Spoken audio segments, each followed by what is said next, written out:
आज का जो टॉपिक है हमारा वह है नेशनल एनवायरमेंटल लेजिस्लेशन। कुल मिलाकर के हम इंडिया में हर उस कानून की बात करेंगे जो एनवायरमेंट से रिलेटेड है, एनवायरमेंट के प्रॉब्लम को मिटिगेट करती है, उसको उसका कोई एक सॉल्यूशन जो है प्रोवाइड करने की कोशिश करती है। Okay. Our constitution originally did not contain any direct provision, तो उसके बाद में फिर हमें एक्ट लाने पड़ते हैं। ओके।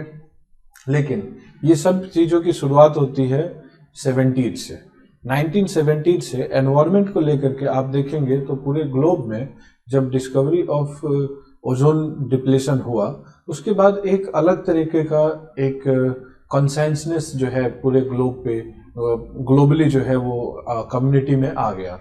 और ये क्या था कि एनवायरनमेंट के प्रति जो है ज्यादा से ज्यादा सचेत रहना, एनवायरनमेंट के प्रॉब्लम्स को देखना, उसको टैकल करना। उसके बाद से ही आप देखेंगे कि चाहे वो इंटरनेशनल लेवल पे हो या नेशनल लेवल पे हो, एनवायरनमेंट का इंपॉर्टेंस डे बाय डे बढ़ता गया है। इंटरनेशनली आप जितने भी कॉन्वेंशंस या सीओपी के समिट्स वगैरह को देखेंगे तो आपको एक चीज साफ नजर आएगी, शुरुआत से लेकर के अब तक में एक खास पैटर्न है। एक ये पैटर्न क्या है?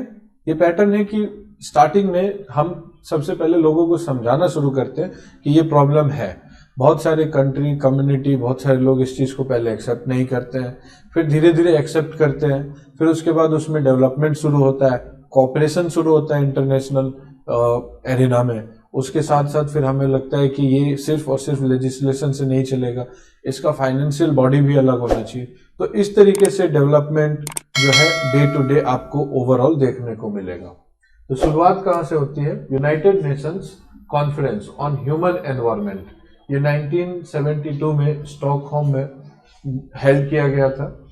Indian constitution was amended to include protection of environment as constitutional mandate. तो इस मैंडेट के बाद इंडियन कॉन्स्टिट्यूशन में मेंशन करने की शुरुआत हो गई।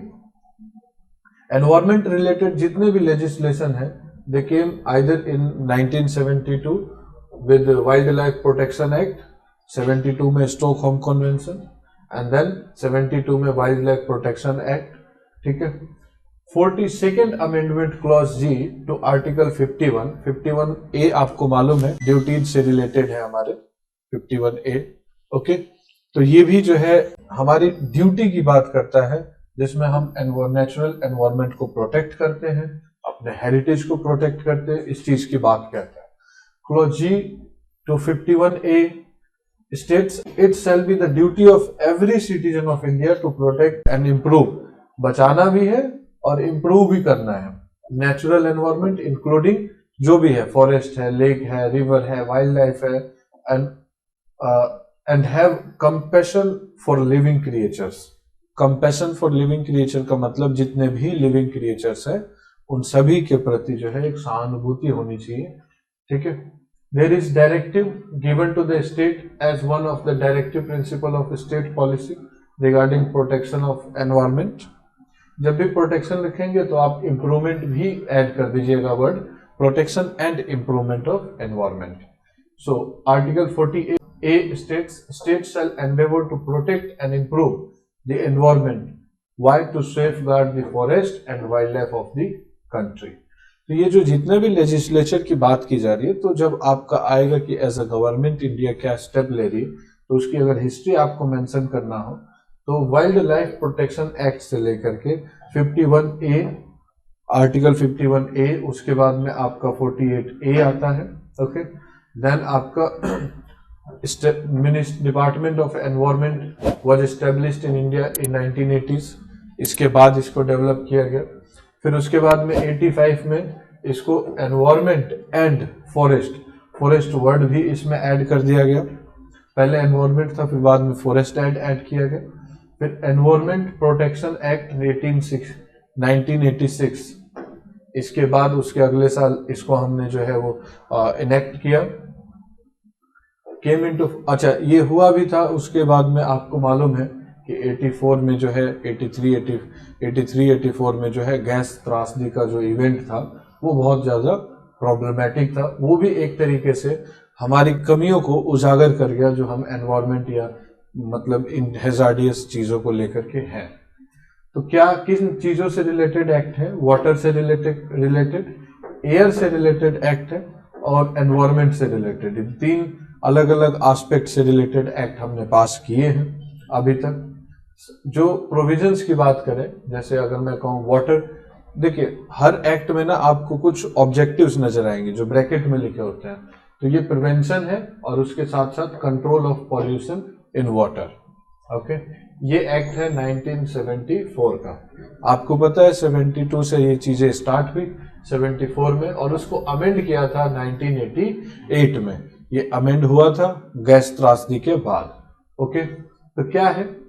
Regulatory authority in state pollution control board and उसके साथ साथ सेंट्रल पॉल्यूशन कंट्रोल बोर्ड को भी जो है वो बहुत सारे पावर्स ग्रांट कर दिए गए। क्या है? पावर टू, ये दोनों state as well as central board, to test equipment and take the sample of for the purpose of analysis. कोई भी चीज, कोई भी मतलब मैटर जो है पॉल्यूशन से रिलेटेड, उनको अगर चेक करना है, एनवायरमेंट से रिलेटेड कोई चेक करना है, एनालाइज करना है, तो उसके लिए वो सैंपल को कलेक्ट कर सकते हैं, कोई रोक नहीं सकता। प्रायर टू 1988 के अमेंडमेंट के पहले enforcement under act was achieved through criminal prosecution initiated by boards. अगर बोर्ड ने किसी भी पर्सन पे, सपोज करिए मेरी एक फैक्ट्री है और मैंने बहुत सारा पॉल्यूटेंट डिस्पोज कर दिया है, तो मुझ पे क्रिमिनल एक्ट लगाया जाएगा। बाद में एनवायरमेंटल एक्ट के थ्रू मतलब प्रोसिक्यूशन स्टार्ट हुआ। तो ये एक फैक्ट है जो कि कानून आने के बाद चेंज हो जाता है। ठीक है, तो ये चीज है। उसके बाद में इन्होंने बहुत सारे डिफॉल्टिंग जो इंडस्ट्रियल प्लांट्स है, यूनिट्स है, उसको क्लोज कर दिया। फिर वाटर, इसी में और क्या है, वाटर सेस एक्ट को पास किया गया। Water cess act was passed to generate financial resources. जैसा कि आपको बताया, सिर्फ एक्ट से कुछ नहीं होता है, ग्लोबल लेवल पे भी जब तक बात मतलब फिलोसफिकल होती है कि ये करना चाहिए, ये इस स्टेट को ये करना है, या डेवलप्ड नेशंस है उनको ये करना है और डेवलपिंग नेशंस को ये करना है, ये कोई नहीं सुनता है अनटिल अनलेस आपके पास फाइनेंशियल अथॉरिटी ना हो, फाइनेंस का सोर्स ना हो।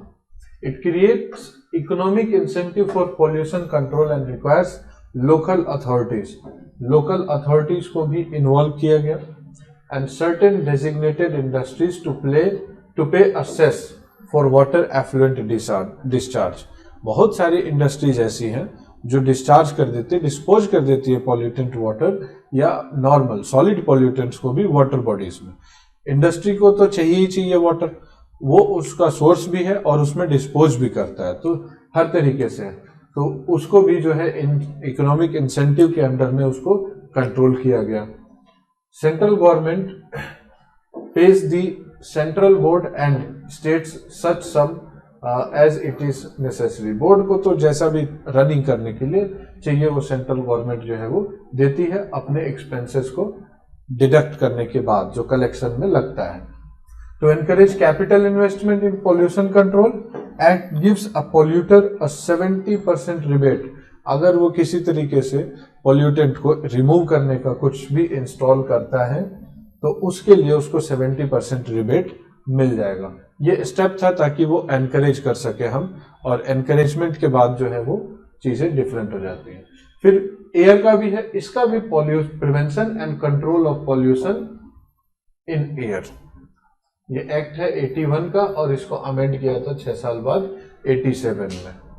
इंपॉर्टेंट प्रोविजंस तो मालूम ही। मेन ऑब्जेक्टिव जो था कि इंप्रूव करे एयर की क्वालिटी को एंड किसी भी तरीके से इसके पॉल्यूशन को कंट्रोल किया जाए, पॉल्यूशन को कंट्रोल करे और क्वालिटी को इंप्रूव करे। ओके, तो implement the decisions taken at UNCE यानी कि उसमें 1972 का पार्लियामेंट ने जो है वो नेशन वाइड एयर एक्ट जो है वो पास किया था। आपको पहले ही मेंशन किया मैंने, इंटरनेशनली जिस तरीके से चीजें डेवलप होती रहेंगी, इंडिया में भी उसी के अलाइनमेंट में कानून जो है वो डेवलप होता रहेगा और उनके प्रोविजंस को हम अपने कानून में इन्वॉल्व करेंगे। यही ग्लोबल ट्रीटी में मेन एस्पेक्ट होता है। तो air act framework is similar to that of water act 74 का। Air act expanded the authority of boards, चाहे सेंट्रल हो या स्टेट हो, established under the Water Act to include air pollution। अलग से बोर्ड बनाने की जरूरत नहीं है, उसको एयर पोल्यूशन में भी, एयर पोल्यूशन का टॉपिक भी उसके अंडर में कर दिया गया। स्टेट्स जिनके पास वाटर पोल्यूशन बोर्ड नहीं है, they are required to set up air pollution board, क्योंकि वो शामिल नहीं कर सकते उसमें। तो under the air act all industries operating within designated air pollution control areas must obtain a consent, या जिसको हम परमिट बोलते हैं, लाइसेंस कह सकते हैं, स्टेट बोर्ड से उसको वो ऑब्टेन करना पड़ेगा। और ये तभी मिलेगा जब आप प्रॉपर तरीके से चीजों को डिस्पोजल का मैनेजमेंट बना पाते हैं। They required to prescribe emission standard for industry, कि कितना एमिशन हो सकता है, किस लेवल तक का एमिशन हो सकता है। It also grants power to state pollution control board and to test equipment, ये आपका पहले वाले में भी था, वाटर वाले में भी था। Okay, analyse from any chimney, ash flash, dust और एनी अदर सोर्सेस, किसी इंडस्ट्रियल यूनिट से किसी भी तरीके का सैंपल चेक करने का इनको पूरा अथॉरिटी है। प्रायर टू इट्स अमेंडमेंट क्या था, अचीव्ड थ्रू क्रिमिनल प्रोसीजर, जैसा कि एयर वाटर वाले पार्ट में आपने देखा। फिर 88 में इसको अमेंड किया गया, चेंज किया गया। एंड किस लिए चेंज किया गया, to close a defaulting plants, वो प्लांट्स जो डिफॉल्ट कर रहे थे उनको सजा देने के लिए इसके प्रावधानों को थोड़ा सा चेंज किया गया। अदरवाइज उसके पहले तो क्रिमिनल प्रोसीजर एक्ट में ही जाते थे।